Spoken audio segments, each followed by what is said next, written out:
Retention is a subject that is not as fun as acquisition, as client acquisition, but it's something that is truly important for your business. That's why today we're gonna dive deep into retention and a retention system and how you're gonna be able to maximize your growth, make more money while making your brand feel premium and all of the good things that you want for your business to be. Today, we're gonna dive deep with Francis Flair, CEO of Flair Consulting. They specialize in retention, and with the cost of ads getting super high, the cost of acquisition being through the roof, and AI flooding the internet, the best way to beat your competitors is by having a retention system. I truly hope you enjoyed this conversation and learn as much as I did. And something that is key, and that Francis said, and he emphasized it a lot, is that every client that you keep is a competitor you beat. So enjoy.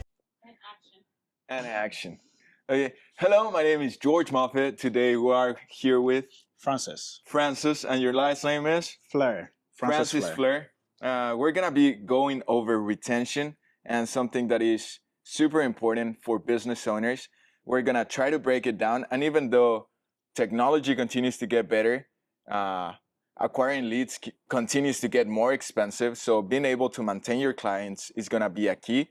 And he's an expert at retention. He's able to create retention systems, okay? And just break down a little bit more what your specialty is, how you would think about retention, what we should focus on, and how we can improve our business with retention. Well, what you just said made me think about the importance of retention to begin with, because for every client you keep, it's a competitor you beat. Like, as a business, if you think about it this way, like if you have this mentality that every client you keep is a competitor you beat, like that's where the profits hide. Profits hide in retention, not in acquisition. Okay. And that's where I think a lot of businesses miss the mark because they focus so much on acquisition, in getting more. But if you're spending so much money in advertising, marketing, sales, that is all great, but that is all like upfront. That is before the customer even comes in to interact with your business, to experience what you're about. And so if you don't have systems in place to retain the customers when they come, there's absolutely no way they are going to come back, okay? So as a consumer, we've probably all experienced this before, where there was a new restaurant in the corner in the area. They send flowers to everyone in the neighborhood. You get a chance, you take the flyer, they probably give you a discount. You go, you join a long queue, if you're not lucky, only for the experience not to match what you were expecting. You are never going back. They missed that one shot to get you to come back. And that's the power of having a retention system. I see that actually a lot here in Oklahoma, and we were just talking about restaurants. Yeah. Like they get people in the door, and then you come to the door, and then the experience is like the worst thing that you can ever imagine, and then you lose the customer, and they are not coming back. Like, how many chances are they gonna give you? You know, like with so many opportunities, exactly. And it's gonna be the same for your business. So if let's just say you're looking at my business, where would you start with that retention system? Is it like discovery? Do you want me to go? Do I share something about my business? Like, how do you actually solve that problem for me? Yeah, so of course, it's different for every industry, every company. It's different for everyone. However, I think what customers care about, which you mentioned, it's all about the experience. So how can we create an experience that make them to want to come back? And so where we start is by auditing your organization and looking at how can we create a premium brand alignment audit? Because as an organization, you have to feel that brand, that premium brand, because that's what the customer care about. Customers and consumers in general care about status, right? Like, I want to be able to know, wow, they treated me well. I love the experience there. I am excited to go and tell my friends and family, right? Like, I end up doing the marketing and advertising for the business. If the business focus on the experience, that now I do the marketing and advertising for them. So the first thing is really creating and doing an audit, like making sure that your brand is premium and it has that premium feel that customers want to come back because of the experience you are delivering. I love that, because that's one of the first things that we actually talked about at the breakfast, because like we have all of these different brands that are just consider premium, even if they're not like selling more than the other brands, right? Yeah. Like we just rank them higher, like Ritz Carlson, right? Like a lot of yachts, a lot of boats, a lot of hotels. Like they might not be doing as much money as the other chains, but we rank them higher. We have a premium feel for it. And that has to do a lot with the customer service, the retention system that they have. I used to be in this vessel, and I believe it was 80% of clients were returning clients. So they were not spending any money on advertising. Absolutely. And I just, that used to blow my mind. But what they did at the beginning of their contract and at the beginning, when someone was like jumping on board with them, was like they were taking care of them tremendously. Like from getting on the vessel to the treatment to the champagne on the boat, like everything, every single step was created for them to return. And I believe that you were telling us the same thing about Chick-fil-A, right? Like how their experience is built. Would you be able to expand on that? Yeah, so you mentioned a very important thing, which is a natural principle and a natural rule that 80% of their customers were returning, right? And it's just the 80-20 rule that 80% of your revenue, profits, whatever that is, will only come from 20% of your customers, right? Okay. So that makes sense. And that's why retention is so important. So when you mention brands like Chick-fil-A, Chick-fil-A, what they have done is create a premium experience around what they do in creating systems, thinking about the customer in every interaction, every possible scenario. And that's what the top brands are doing, understanding that it's the reason why a customer comes back is the experience, nothing else. And so as a brand, how can you position yourself to be premium where in the long run you end up making price irrelevant? You end up not making customers think about the price because they understand that the value you provide them is so much that they don't even care about the price. And customers don't care about price. They don't. Price is only an issue in the absence of value. Okay. Price is only an issue in the absence of value. So if you're not providing that value, then customers are not going to question the price. I mean, we all do that. Like Yes. you pay for something, you feel like, man, I don't think that was worth it. It's because the value you thought or you imagined you were going to get didn't match up to it. And that's all because of how they made you feel. And it's all about the experience. I do agree with that. I also saw something that I believe is in between the 24 and 48 hours. The client is going to decide how valuable your product is. So like there's a lot of these services that are like follow-ups, or you don't send that email after they already paid, they're your client, but then you're not able to keep them because after they paid, you're not able to provide like a good system. You don't have an onboarding process, like all of these things that have to be in place that for us as a company, we've had to develop and learn and make mistakes. So we're like, okay, we need to contact them fast. We need to make sure they're onboarded at this point. We even have something that are like bounties. So once we onboard someone, we make sure that they do certain tasks so that they can stay with us because that's going to provide the best results. So like little things, because I believe I'm really big into retention, because if not, like literally the cost of ads, the cost of acquisition of a client continues to go up. And if you're in a small market like Oklahoma, or if you're in a small market as a local service or as a consulting company, you'll run through the whole town if you don't do things right pretty fast. Yeah. Your reputation gets damaged because you're not delivering on those systems. That's what I believe. So if you wanted me to highlight something and who can work with you, what would that look like? Like, who is your ideal client? Like, who are you able to help the most? Well, in simple terms, and I think before we answer that, as you are speaking, it got me to think about this because what you do is vital. Like business is all dependent on relationships. And what you are helping companies do with the automations and helping them understand, okay, how to set up, think about every step, every journey of the customer, send that text, send that email, like it's all about relationships. And I think that's what sometimes we miss. Like it's about relationship. Like regardless of how you come about your sales, your revenue, it's all dependent on the customer. And so the customer is your business and your business is the customer at the end of the day. It's all about relationships.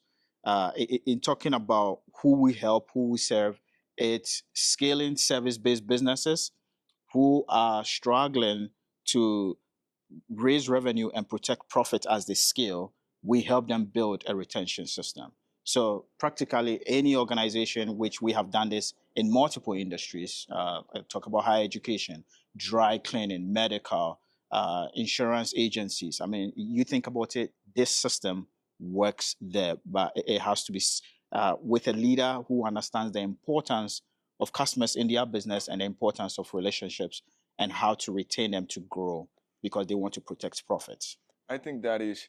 I know that on the call that we had, you were mentioning something that for me was incredible, like culture and how you have to truly go in and be like, we're not trying to make $1 today. We're trying to like keep this company running, and that some of these changes can take. Obviously, you can see the improvements in 1 month, but like it can take 2 to 3 years, right? Absolutely. So, would you expand a little bit more on that? Yeah. So, like I say, if you've been doing or if you've had a bad habit for 20 years, 10 years, right, in business terms, you cannot expect to change that in a month. It's not going to happen, right? So this is a cultural transformation system. It's not just a feel-good tips and tricks. This is something that you have to commit to. And so that's why it takes that long, because in your organization, all this, everything that we are working on, everything that we work on when it comes to the retention system, it's about developing your culture, developing how employees interact with the business, how employees feel about the company they work for. Because employees play an integral role in this whole process. Like, we can create a system, you can create a system, but you need employees to drive the system. Without employees, you cannot drive the system. If you're wanting to scale, grow to whatever revenue model you want to get to, you still need employees to drive that. And so that's why understanding that this is a cultural change and it requires a mindset shift that I think a lot of leaders lack because they want quick fixes, right? Just come do this training. And that's why one-time trainings don't work. If you think Okay.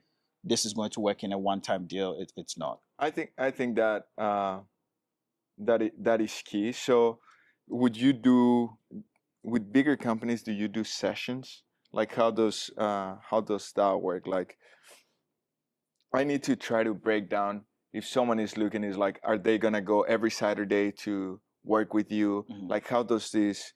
Do you go inside their company? Are you consulting with for example, like C-suite, like the executives? How does this look? Like, I know that it's pretty broad, Mhm. but like on the bigger companies that you're consulting, how does it normally work? Yeah, so we first create a group of individuals that we like to call the steering committee. So this group of individuals would have to come from every facet of the organization, because you have to understand that everyone within a company, why are they there? They are there to help and serve the customer. Okay. And sometimes people in an organization don't think they have customers because they don't serve the customer directly. And this is something I had to learn as well. As I've been doing this, and I started from the dry cleaning industry.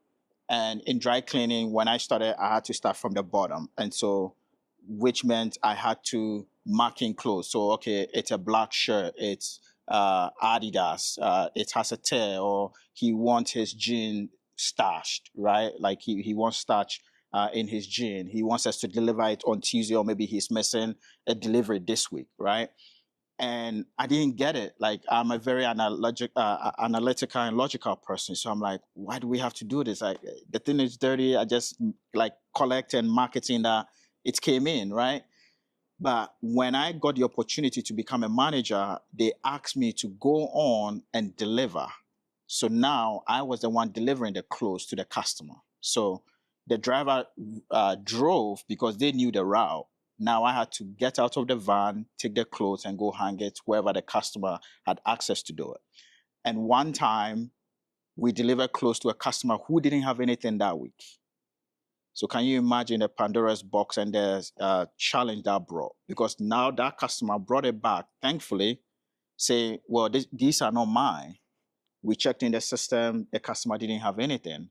Was right. But now the customer is thinking, wait, if they deliver someone's clothes to me, Where what are if my they, clothes yeah, going? what if they have already done that to and given my stuff to someone else? And so now the customer just begins to think, okay, what am I missing? They begin to go through their closet and like, oh, I never got that. Like that doubt in their That mind. doubt in their mind, right?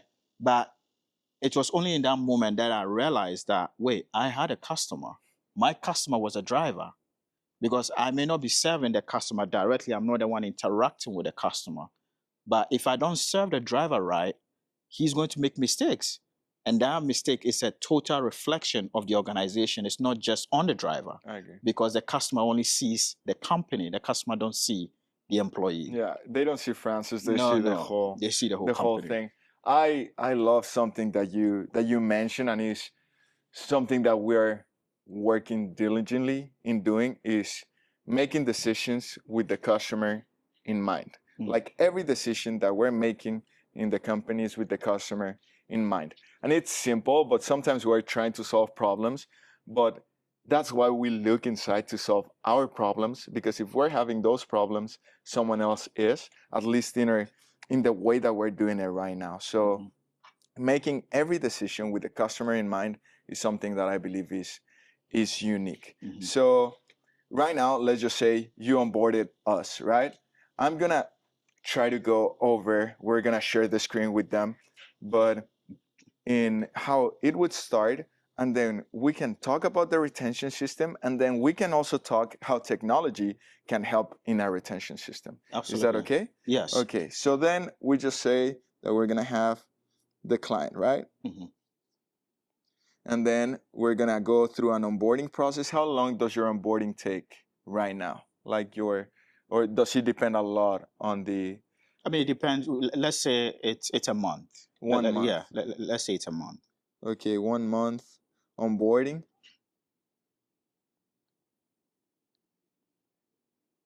And then after that, what is the next step? The audit happens in this same month? Yes, dependent. Okay. Yeah. Or it could come after. So yes, okay. yes. So the audit comes after. The audit comes after. So we onboarding. Yeah. Then we go audit. Okay. Because the audit gives us a lot of insight into what the next step should be. Perfect. Right. So that's why the audit is important. Yeah. Perfect. The audit, and then after the audit, we're able to address what the issues are, right? Yes, main issues, and then it gives us a clear direction of what to do next. Okay. Because sometimes we may think, let's start from Z, but maybe it's a good idea to start from F. I don't know, right? Perfect. Yeah. So would you mention to me 3 of the biggest pain points that companies tend to have? I think not having a team alignment, team activation system. Okay. What would that look like? So it's like what I just explained, that everyone has customers, and I think sometimes the struggle with most organizations is they can't get their team to buy in. So there's no team alignment, team activation, team buy-in. Team buying. Yeah. They don't know why they're doing it. They're just going there and kind of working, but they don't really care about the customer. Yes. Because which for reasons that we can't get into in this video. For sure. But that's a big one. I think the consistency framework is something that most organizations struggle with, because again, it's a cascade, and it's just something that happens naturally because your people are not bought in, they don't feel engaged, and so now there's a likelihood that they are going to be inconsistent. But the third piece is not having a clear retention identity blueprint. Okay. Yeah. Perfect. That is something that I hadn't thought of. What is a clear retention identity? Yeah. So talking about the premium brand alignment audit, right? Okay. When you walk into any example that come to mind of a premium brand, right? Okay. There's an identity to them. Okay. Right?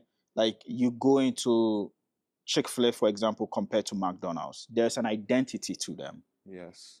Maybe the identity can be the service, or like from the words they use. Exactly. Everything, right? Okay. Everything. Identity is not just one thing. It's a multitude of factors. Perfect. Right? But every organization is different. And most organizations feel to clearly define what that is. And so that's what brings about the inconsistency, because they think what like great service, great experience is common sense. That is really good, because also like they don't have a process. Like I didn't really know that, but that is something that is so funny, because I was trying to, a lot of things I try to do personality based, but then that becomes an issue because not everyone has the same personality. Yes. So then we're not able to duplicate what we do. Exactly. So even like that person might be better than me at actual customer service, but they have to do it that way, like their way. Like we have to have a process so they do it their way. But if I want them to like joke at the beginning and then do step 1, 2, and 3, and then you give the card, then you do the pitch, they might just look at me and be like, that doesn't really make sense, because that's a personality-based system instead of like an actual process that a company can live out. So I think that is, and that's the problem. That is something that I run into, and that I have run into in the past. But I think Chick-fil-A does a really good job. Would you try to maybe break down what they do really good for me, or something that, or a company that you're like, look, this company is successful because their retention identity is this? Do you have an example for me? Yeah, I mean, Chick-fil-A, like you mentioned, that their retention identity is the experience. It's like they have this mindset of a great quote that says the answer is yes. What's the question? Okay. That's like the mindset Chick-fil-A has, right? They have built everything around the experience and focused everything on the customer, that no matter what, they understand that if they take care of the customer at every single stage, regardless of what is going on, regardless of what is happening, they are going to retain that customer. Because I think here's the thing that a lot of companies get wrong and perhaps are not aware of. Like, your competition is whomever your customers interact with. That's huge. We need to break that down. Like, yeah, I need you to, because I didn't. That one blew over my head, you know. So your competition is whomever your customer interacts with. Okay. As a consumer, when Amazon came, for example, and they were like, "Hey, we are going to deliver your stuff to you in 24 hours, 1 day, 3 days shipping," right? Everyone was like, "Whoa, how are they going to be able to do that? No way," right? It was new, it was different, right? It had never been done before. And then they kept proving everyone wrong, Now, as a consumer, when you interact with any other business that cannot match the shipping rate of Amazon, you compare them to Amazon and say, well, 100%. Amazon does it, why can't you do it? Yesterday I didn't buy, because I'm like, I'm not willing to wait more than 3 days to get my package. If it's not on Amazon, I'm going to the store. Exactly. Okay, that makes a lot of sense. And it's your competition. Yeah. Is who your customer interacts with. Everyone. Perfect. That is because really, if they come to you as an AI agency, when they are done, they don't just walk to another AI agency, right? They may go play soccer. They may go to the gym. They may go get a haircut. They may go to dinner with their wife, right? They are doing other things apart from them interacting with you. And all those people they are interacting with, all those businesses they are interacting with, they are comparing the experience every single time. You may not know it, but they are wondering, why can't George do that? Why can't they do that? We can. Exactly. But yes, that's what you want. No, that 100%. I agree with that, and it's something that we don't really think about until you truly sit down and analyze your business. And it's really hard to do it on your business, obviously, as I just did, like I defended mine, but you judge other businesses, right? So I think if we're able to maybe step back and look at, how would I feel if this business treated me this way? What does 5-star results look like? What does 5-star customer service looks like, you know? And do you have any tips or tricks to improve consistency? Consistency? Yeah. Well, define what you want. So, and then build it into a system. Define it, systematize it, and just repeat it. Define, Yeah, define what you systemize, mean by repeat. consistency. You say consistency, right? Yeah. What does consistency look like to you, for Okay. your organization? Then systematize it, make it easy so everyone can do it consistently. Don't do it based off of personalities, like you mentioned. Like, okay, this is it. And then you just enforce it. Like, you empower people, engage them to do it. Good. Good. And on team alignment, is there anything that you think is key for people to truly buy in? Like for them to truly be like, okay, I'm proud to be in this company, or I really want to serve my customer.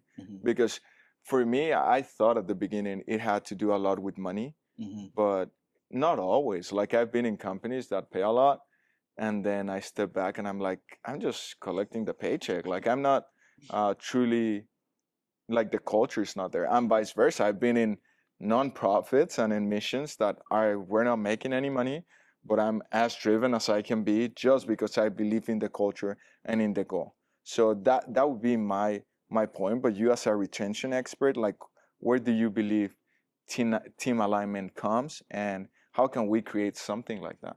I mean, people are people. People are consistent. All people want to feel cared for, valued, and appreciated. Whether consumers, whether employees, whether employers, whatever it is, people are people and people are consistent. The level of experience or what you expect of them when it comes to your customers, if you can give them a fraction of that, because your employees are your first customers. I know that's huge. That is so big. And most people don't treat it that way. Yes. And that's where I believe they get it wrong, because if you are thinking about the customer without looking at your employee, you already lost. Yeah. The employees drive the system. The system cannot drive itself.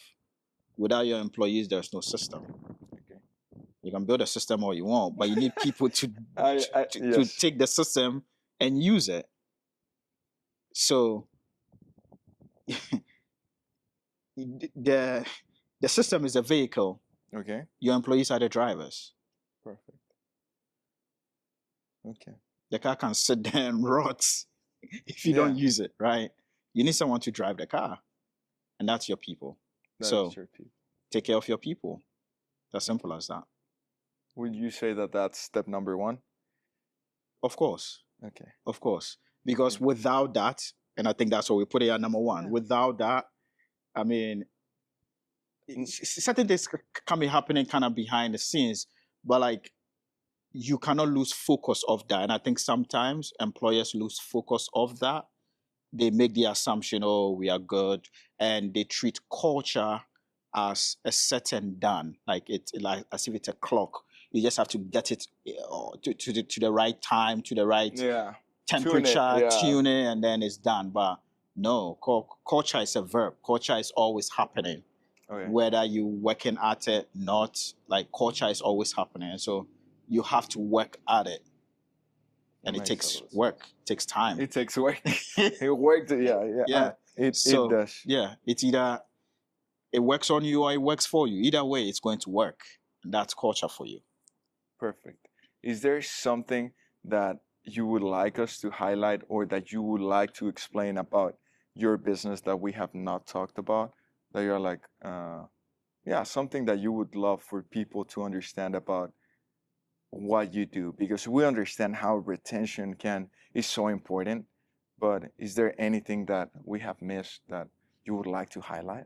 No, I don't think we've missed anything. However, I think it's important that leaders, organizations understand that profits hide in retention. And a good example of this is when you compare Popeyes, Chick-fil-A, KFC, for example, they are in the same chain, right? Like same industry, they do kind of similar things, right? Popeyes has more locations than Chick-fil-A. They make way less money, at least like 3 times less than Chick-fil-A. KFC has more locations make more. About, I think in 2023 they were shy of 34 billion, right?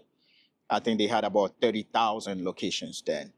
Popeyes had a little over 4,000 locations. They made about 7 billion, right? Chick-fil-A had about 2,700 locations. They made about 22 billion. The reason why no one is talking about retention is because they don't know the financial implication that makes in their business. Yeah. It's not about acquisition, it's about retention. And the interesting fact about all this is Chick-fil-A is closed on Sunday. Yeah. They're only open 6 days a week. With less than 3,000 locations in 2023, making shy of 22 billion, with KFC with over 30,000 locations, making 33 billion, 34 billion. What would you rather take? Yeah. No, not just that, like the premium feel that Chick-fil-A brings, like everything that has to do with the brand to the experience, I think is key. For us, I showed you the other day the tool that like we have a lifetime value calculator, because for us it's like, okay guys, we don't really, a lot of the companies that we start working with is like, let's not throw money into ads as the first thing we do, but let's look at your system, right? Like if you make this person stay longer, can you just make more money that way? You know, like you're trying to get like, I want to get new leads, but you're not taking care of the leads that you currently have, you know, like from messages, like, and this has happened to us. Like this is something that we have had to fix, that we get a message and then we don't respond, and then we're not able to like actually engage with our clients, and then we're crying because we don't have enough leads, right? But people did reach out to us. We just didn't follow up. We didn't make sure the experience was clear. We didn't prepare for the meeting. It doesn't feel like a premium service. So if it has all of those things, like obviously we're not gonna be able to be successful. So just looking inside your business might make you 2x, 3x the profits by keeping the clients that you already have, by taking care of those clients and creating an actual business model that feeds off those same clients instead of having to get a new client every time.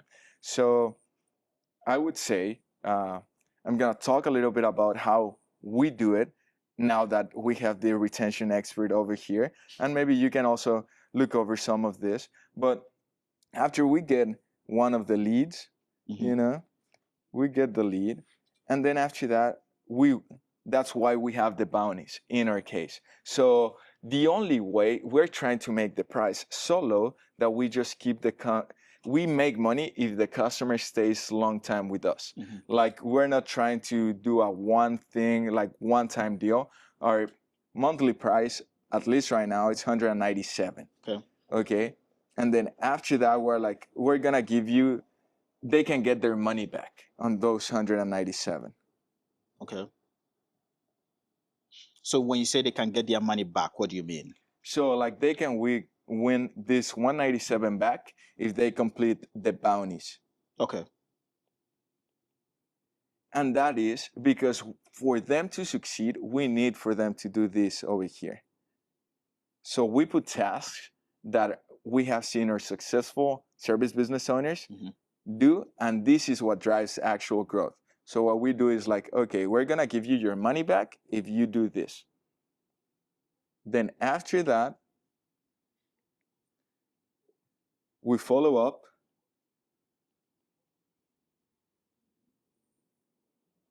with calls. How many calls typically are you doing with this follow-up? In this one, right now, on this one, we're just doing one call a week, and we're doing it in a group call, and they submit their questions. Okay. So they submit the questions, then we do follow-ups, and we're like, okay, we saw that you have this question.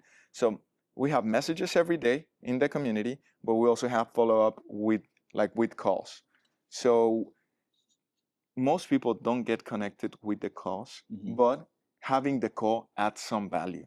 Yeah, like I didn't really understand that. She's the one that told me that we should be following up with calls, because people appreciate calls. And I'm like, I can solve their problems on messages. And she's like, yes, but people appreciate calls. And I'm like, okay. Premium Well, brand. Premium brand. Yeah, like premium brand, premium feel. Yeah. And what we actually want, like people actually, like looking at people. People are people, right? Like Yeah, we want to yeah. look at people Yeah. and we want to make sure that they're the one You can helping trust us. them. Yeah.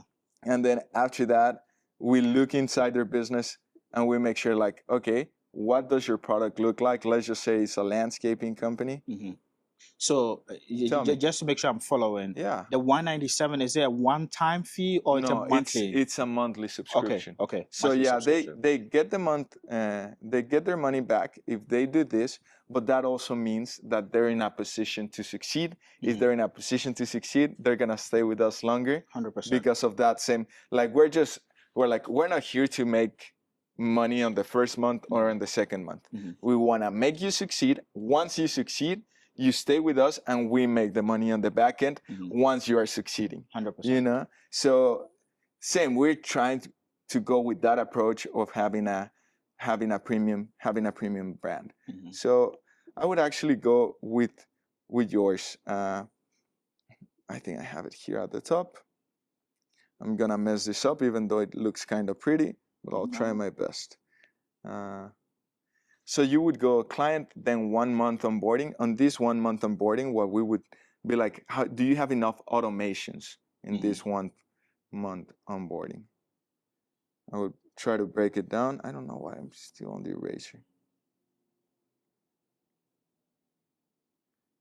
I would at least have 3 calls on this onboarding. I think 1 month for us would be a long time. We try to onboard ASAP in our case. And then we would have follow-up calls. Even if we're delivering the product over here, we try to get them in the program as soon as possible because people get busy pretty fast. They're like, oh, we don't have time for this, we don't have time for that. So on the 1 month onboarding, I would do call first. Like they're gonna see the first result in here, either by a quick change, either by something that we found out on the audit. Like this is where they would see the first change. Okay. Then in regards to team alignment, I don't think I could do something like daily motivation or daily inspiration in regards to one of these, but I don't think team alignment can be automated. I think the culture truly comes from the top, you know? Yeah, and I mean within team alignment, I think there are avenues because we only looked at like the top 3, but like team alignment is also preparing the team for breakdowns, right? If there are recurring breakdowns happening within the company, these are things that you can align the team on and prepare them so they are better prepared to serve the customer when it happens. That is really good. Right. So there are details in there that perhaps we didn't get a chance to go through, but I just don't want you to think you can't because I can see how AI can help support that. Okay, Yeah. perfect.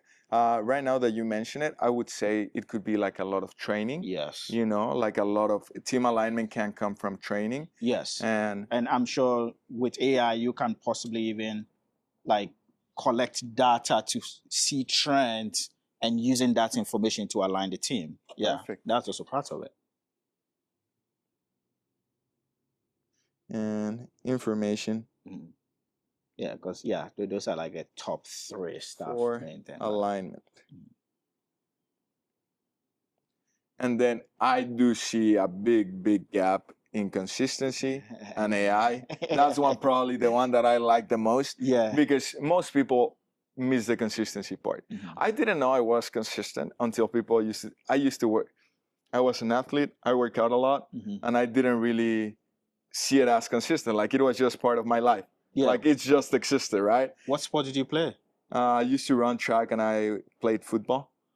Like the proper football or American football? American football. Okay. Yeah, I know. I'm the weirdest Mexican that you're gonna meet.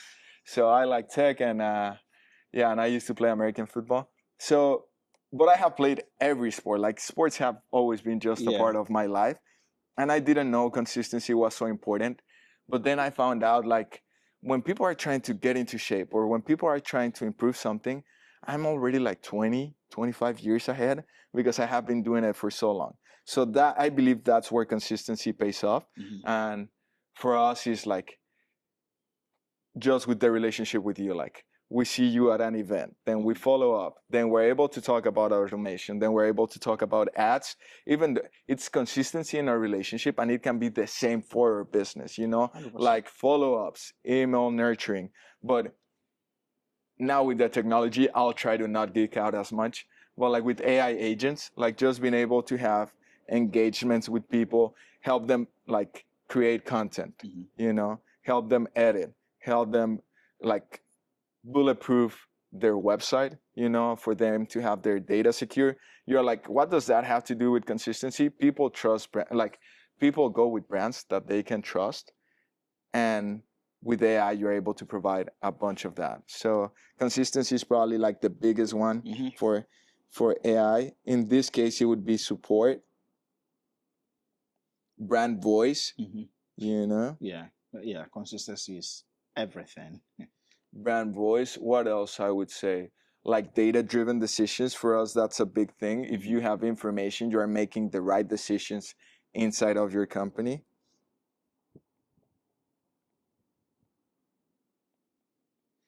And what would I say that is the biggest one? I think I mentioned this to you, but like just being able to follow back instantly, like you don't have to wait. I think that's something that if you're consistent on that, you win the market, you know?